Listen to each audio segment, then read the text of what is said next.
agar nilai tambah dinikmati di dalam negeri. Tentu, kebijakan seperti itu membawa konsekuensi. Ketika sebuah sistem berubah, akan selalu ada pihak yang merasa kehilangan keberuntungan. Maka muncullah berbagai bentuk perlawanan. Sebagian dilakukan melalui jalur politik, sebagian lagi melalui pengiringan opini. Fitnah demi fitnah bermunculan, mulai dari tuduhan diktator, PKI, Fir'aun, hingga tuduhan ijazah palsu yang bertahun-tahun menjadi perdebatan ruang publik. Ini adalah perdebatan yang paling memalukan. Propaganda adalah senjata yang paling berbahaya bagi suatu bangsa. Sebab ia tidak memerlukan bukti kuat. Ia hanya membutuhkan satu hal, yaitu diulang terus-menerus. Satu kebohongan yang diucapkan 1000 kali bagi sebagian orang akan dianggap itu suatu kebenaran. Coba kita renungkan. Ada seorang presiden yang menjabat selama 10 tahun dan tidak pernah menangkap orang yang menjadi lawan politiknya dan tidak pernah memenjarakan orang hanya karena berbeda pendapat. Tetapi anehnya justru bagi sebagian orang beliau dilabeli sebagai dolim, dianggap pemimpin zalim. Bukankah ini sesuatu yang patut kita pikirkan bersama?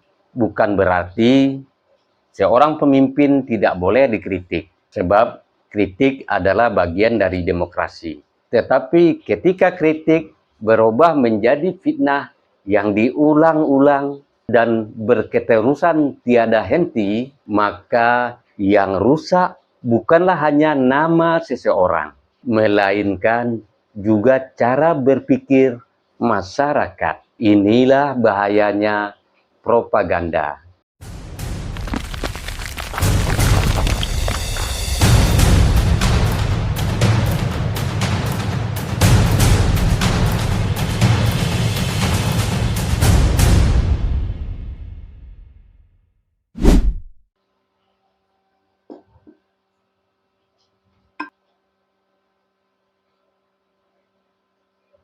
Saya bukanlah anggota partai. Saya juga bukan pengurus PSI. Saya hanyalah rakyat Indonesia yang mencintai Republik Indonesia ini.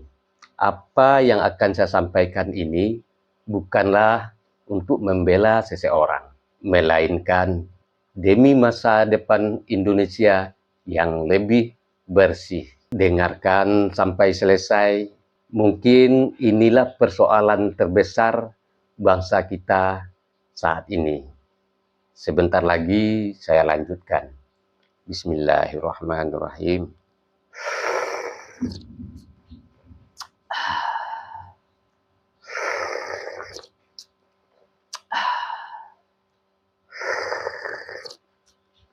Alhamdulillahirabbil alamin. Tuan-tuan dan puan-puan yang saya hormati, Indonesia telah melalui perjalanan yang panjang. Kita telah dipimpin oleh berbagai presiden, dimulai dari Insinyur Soekarno sampai kepada Prabowo Subianto. Setiap zaman menghasilkan keberhasilannya sendiri, tetapi juga setiap zaman menghasilkan budayanya sendiri. Menurut pandangan saya, pada masa awal kemerdekaan, semangat para pemimpin masih dipengaruhi oleh semangat perjuangan. Tokoh-tokoh seperti Muhammad Atta, beliau hidup dengan sangat sederhana. Seperti Jenderal Polisi Hu Geng, yang hingga hari ini dikenang sebagai teladan integritas. Lalu, waktu berjalan, memasuki era Orde Baru, pembangunan memang berlangsung, tetapi berbagai praktik penyalahgunaan kekuasaan dan juga korupsi mulai mengakar. Dalam kurun waktu puluhan tahun, kebiasaan-kebiasaan buruk itu perlahan berubah menjadi budaya kerja di sebagian birokrasi. Budaya itu sederhana, kalau bisa dipersulit, kenapa harus dipermudah? Kalau bisa menghasilkan keuntungan pribadi, mengapa harus melayani rakyat dengan tulus? Dan ketika reformasi datang, presidennya berganti, tetapi apakah budaya itu langsung hilang? Menurut saya tentu tidak, karena yang berganti adalah kepala pemerintahan. Sedangkan orang-orang yang menjalankan sistem masih banyak berasal dari lingkungan yang sama. Akibatnya, perubahan berjalan sangat lambat. Hingga memasuki era SBY, berbagai upaya pembenahan dilakukan, tetapi budaya lama menurut pandangan saya ya tetap kuat. Kemudian tibalah di era Presiden Jokowi. Saya melihat disinilah arah pembangunan mulai bergeser. Pelayanan publik didorong menjadi lebih sederhana. Infrastruktur dibangun hingga ke pelosok-pelosok. Harga BBM di banyak wilayah dipersempit kesenjangannya. Dan pembangunan tidak lagi berpusat hanya di Pulau Jawa. Negara juga mulai berupaya untuk meningkatkan penguasaan terhadap sumber daya strategis dan mendorong hilirisasi agar nilai tambah dinikmati di dalam negeri. Tentu, kebijakan seperti itu membawa konsekuensi. Ketika sebuah sistem berubah, akan selalu ada pihak yang merasa kehilangan keberuntungan. Maka muncullah berbagai bentuk perlawanan. Sebagian dilakukan melalui jalur politik, sebagian lagi melalui pengiringan opini. Fitnah demi fitnah bermunculan, mulai dari tuduhan diktator, PKI, Fir'aun, hingga tuduhan ijazah palsu yang bertahun-tahun menjadi perdebatan ruang publik. Ini adalah perdebatan yang paling memalukan. Sebagai warga negara, saya berpendapat bahwa setiap tuduhan harus dibuktikan melalui mekanisme hukum dan pembuktian yang sah, bukan hanya melalui propaganda atau melalui penyebaran informasi yang belum terverifikasi. Sayangnya, di era media sosial hari ini, berita yang paling sering diulang seringkali justru lebih dipercaya daripada fakta. Bahkan tidak sedikit orang akhirnya kehilangan kemampuan untuk membedakan antara kritik, baik itu kritik sehat maupun fitnah. Disinilah saya mengajak kita semua untuk berpikir dengan kepala dingin. Propaganda adalah senjata yang paling berbahaya bagi suatu bangsa. Sebab ia tidak memerlukan bukti kuat. Ia hanya membutuhkan satu hal, yaitu diulang terus-menerus. Satu kebohongan yang diucapkan 1000 kali bagi sebagian orang akan dianggap itu suatu kebenaran. Coba kita renungkan. Ada seorang presiden yang menjabat selama 10 tahun dan tidak pernah menangkap orang yang menjadi lawan politiknya dan tidak pernah memenjarakan orang hanya karena berbeda pendapat. Tetapi anehnya justru bagi sebagian orang beliau dilabeli sebagai dolim, dianggap pemimpin zalim. Bukankah ini sesuatu yang patut kita pikirkan bersama? Bukan berarti seorang pemimpin tidak boleh dikritik, sebab kritik adalah bagian dari demokrasi. Tetapi ketika kritik berubah menjadi fitnah yang diulang-ulang dan berketerusan tiada henti, maka yang rusak bukanlah hanya nama seseorang, melainkan juga cara berpikir masyarakat. Inilah bahayanya propaganda. Lama-kelamaan orang tidak lagi bertanya, apakah hal ini benar? Orang hanya akan mengingat bahwa ini berkali-kali disebutkan pertanda ini benar. Padahal kebenaran dengan berkali-kali yang kita dengar itu adalah dua hal yang berbeda.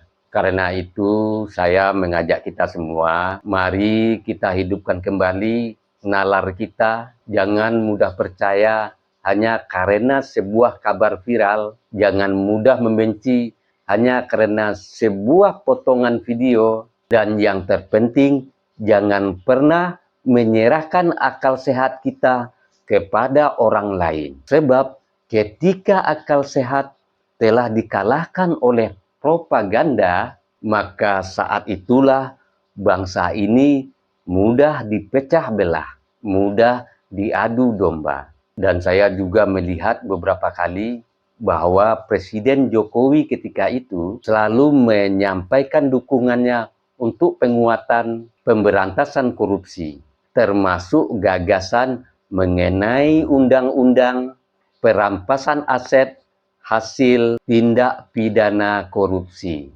Namun sayangnya hingga kini regulasi tersebut memang belum disahkan oleh undang-undang. Anggota dewan-dewan yang terhormat tidak mau mensahkannya. Disinilah saya melihat persoalan sesungguhnya. Masalah terbesar Indonesia bukanlah siapa presidennya, tetapi budaya yang sudah puluhan tahun tumbuh di dalam sistem. Budaya inilah yang menurut saya paling sulit dibersihkan dibanding dengan mengganti seorang presiden. Hari ini presiden berganti, tetapi pekerjaan membersihkan budaya itu belum selesai. Karena itulah saya berpandangan bahwa Indonesia membutuhkan lebih banyak kekuatan politik yang benar-benar berani mendorong reformasi birokrasi, memperkuat pemberantasan korupsi, dan mendukung regulasi seperti perampasan aset koruptor. Dalam pandangan saya, salah satu partai yang secara konsisten menyuarakan hal tersebut adalah Partai Solidaritas Indonesia atau PSI. Saya bukanlah anggota PSI. Saya juga bukan pengurus PSI. Kalau suatu hari nanti mereka berubah dan tidak lagi berpihak kepada rakyat, maka saya pun tidak akan mendukung mereka. Tetapi hari ini saya melihat mereka adalah salah satu pilihan politik yang membawa semangat pembaruan, terutama dalam isu pemberantasan korupsi dan regenerasi kepemimpinan. Karena itu, menurut pandangan saya, apabila masyarakat menginginkan perubahan budaya politik, maka memberi kesempatan kepada politik baru untuk ikut berperan ke dalam parlemen adalah sesuatu yang patut kita pertimbangkan. Bukan karena mereka sempurna, tetapi karena perubahan memang memerlukan energi yang baru. Indonesia tidak akan berubah dengan hanya mengganti presiden. Indonesia akan benar-benar berubah ketika budaya kerja buruk juga berubah. Dan itu adalah perjuangan kita bersama. Negeri ini tidaklah kekurangan orang pintar. Negeri ini juga tidak kekurangan sumber daya alam. Yang paling kita perlukan adalah keberanian untuk memutus mata rantai budaya yang selama puluhan tahun menghambat kemajuan bangsa. Semoga Indonesia semakin adil, semakin bersih, dan semakin kuat. Amin. Ya Rabbal Alamin. Sebelum saya akhiri, dengarkan gurindam ini.